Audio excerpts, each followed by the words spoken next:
Wait, don't scroll.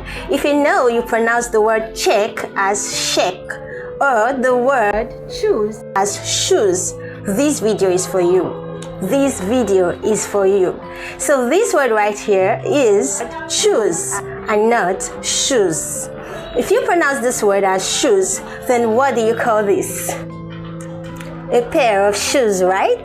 Yes. So this is a pair of shoes, and this word right here is choose. Choose. So the sound ch and the sound sh are different. The ch sound is produced strongly.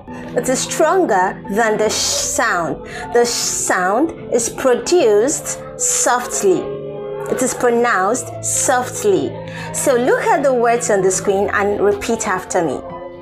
Choose, shoes, chop, shop, cheat, sheet, chair, share, match, mash, latch, lash.